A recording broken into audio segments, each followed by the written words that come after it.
Hey everybody! There are a lot of newcomers to MLB The Show this year. Storylines brought in a whole new crop of players who are interested about playing a baseball video game. And of course, there have been a lot of rookie mistakes made already. So I'm here to I'm going to teach. Class is in session. Sit down, shut up, spit your gum out, stop picking your book. I don't even know. Just shut up. We've all been there. There's no need to feel shame about being a rookie MLB The Show player. You don't necessarily know the ins and outs of the game. You don't know the most efficient ways to go about doing things, even just the flat wrong ways of doing things. So, like I said, I'm your teacher.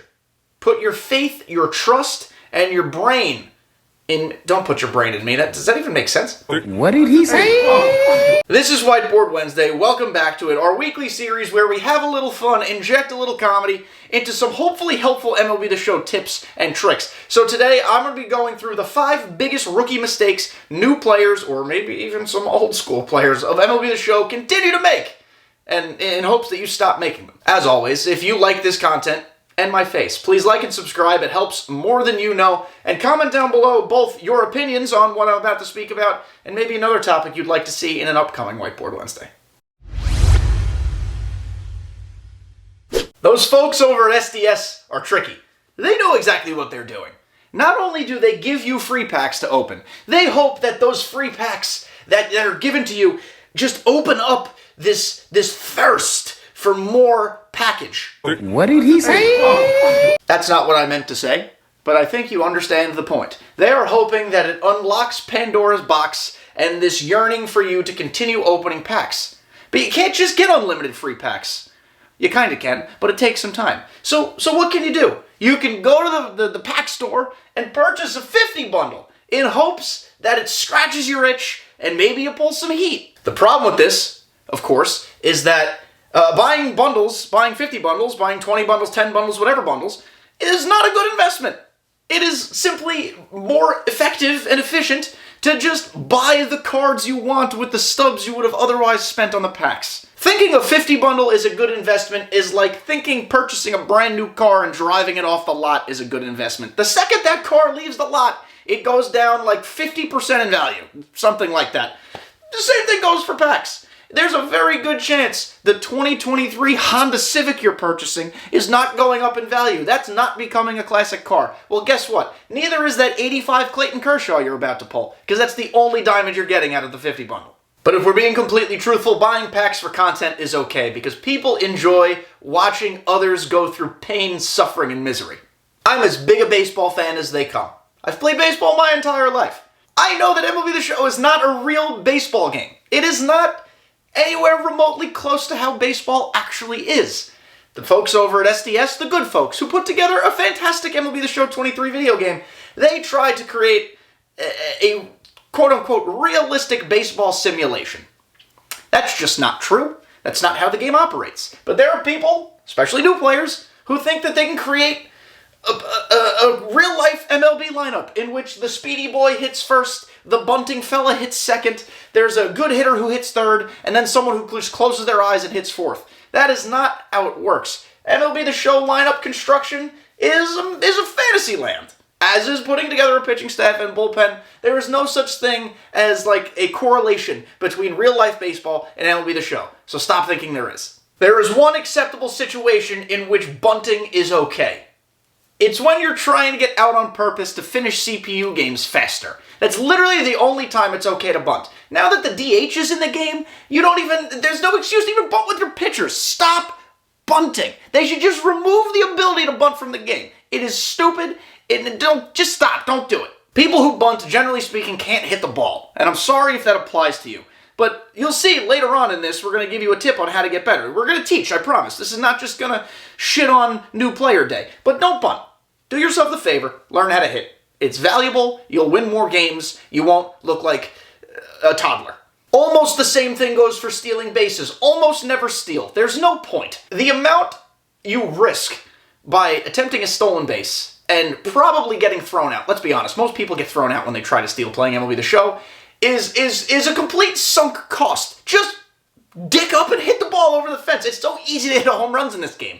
Don't run yourself into outs. Don't bunt yourself into outs. Just leave your guys on the bases that they have situated themselves upon and hit the ball over the fence. I had a rough day at work today, so on the way home, stopped at the liquor store, got myself a few adult beverages, so I'm in that kind of mood today. I apologize if I'm being too, I don't know, in your face. I'm sorry. New players of MLB The Show, I'm not blaming you for wanting to immediately hop into a new ranked season or play a new Battle Royale program. Maybe they just dropped one of your favorite cards, and the only way to unlock it is by playing those modes. But here's a fun, this is an important tip, actually.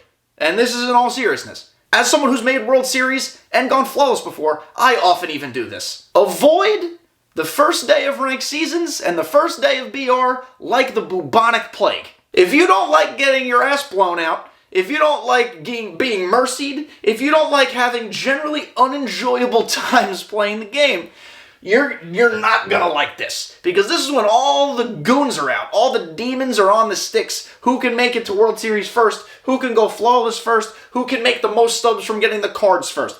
If the program dropped, go play events. Go play Conquest. Go play with your cat outside. Go do anything but these things. Because, God, playing online the day those drop is hell. Playing ranked the first day of a new season is kind of like being an infant at a Metallica concert. You're in the mosh pit, everyone's, headbanging, doing all their stuff. I used to mosh, don't make fun of me. And then you just get fucking donkey kicked right in the face. That's what it's like. Avoid it. Stay away. I'm gonna let all you new players in on a little secret. Contact hitting is stupid. Stop it. Get some help. As in the current meta of this game, Tony Gwynn, Rod Carew, Ichiro, if we ever get them back, they're useless. All they do is hit wet queef fly balls to left field. They are never going to be viable, relevant hitters to your team. There are a few, very few, exceptions to the list of players who have high contact, very low power, who can still get the job done. For some reason, Lou Brock has ungodly power, despite having actual very little power on his card. Maybe it's because of his swing. But generally speaking, if you're trying to build a slappy, contact-oriented team, probably means you don't know what you're doing, or you're not very good at the game. Listen, stack the lineup with reasonable contact and high power. The goal is to hit the ball over the fence. I know that's not how real baseball 100% of the time works. I understand it might not be great for the baseball purists. However, if you want to win games, which we all know is more fun than losing games, in MLB The Show, you gotta put the ball over the fence. And the only way to do that is to put a whole bunch of Sammy Sosas on the team and watch it fly. That's it. Do that and you'll win games, I promise. New players, don't get discouraged. MLB The Show is admittedly a very difficult game to master if you've never played a game like this before. Using one stick to move the PCI to the ball while you're hitting with the other and then recognizing ball, strike, fast, slow, it's tough, it really is. It's taken people years to get good at the game. Sincerely, I still suck. But this is where I get to the point of challenging yourself. When you're doing your offline grinding, that's Conquest, that's play versus CPU, maybe you're a franchise fella or madame, play on All-Star or higher. You will get no benefit or experience, real experience, valuable experience, from playing the computer on Rookie and Veteran, the two easiest modes. Challenge yourself a little bit. It doesn't matter if you lose offline. It might make your grind a little longer, but in the grand scheme of things, it doesn't matter. Play on All-Star, that's my suggestion. I play every single offline thing I do on All-Star, unless I have very niche missions in which I need to have like 50 total bases, so I just put it on Rookie and, hit nukes all day. But that's different, that's separate, that's neither here nor there or anywhere. A lot of us play video games for pure enjoyment. I happen to make content for it. A lot of people make content for it. I admit that I probably take it much more serious than a lot of other sound-minded people do. But this is good advice for everybody. You can't improve at anything in life unless you challenge yourself. Whether it's video games, whether it's putt-putt, whether it's, building little ships in the glass bottles. What's that? The shipbuilding thing. Yeah, do people still do that? Do they have like a 3D printer that they do it in? Is it a factory? Is it just like little old ladies what's going on? I think you guys understand my point. Up the ante a little bit, put it on All-Star, get better at the game, and that's when you'll see results when you shift over to online play, where basically everything is All-Star or higher. Everybody, that'll do it for today's Whiteboard Wednesday. I hope you enjoyed yourself, and I hope you learned something. And I hope you also agree that Domingo Herman is a horrible person. If you made it to the end of this video, thank you. Make sure you've liked and subscribed before you get out of here. Comment down below what you think about these rookie mistakes and other advice you might have for first-time players. I hope you're enjoying this series as much as I am. Thank you guys for being here. See you next week.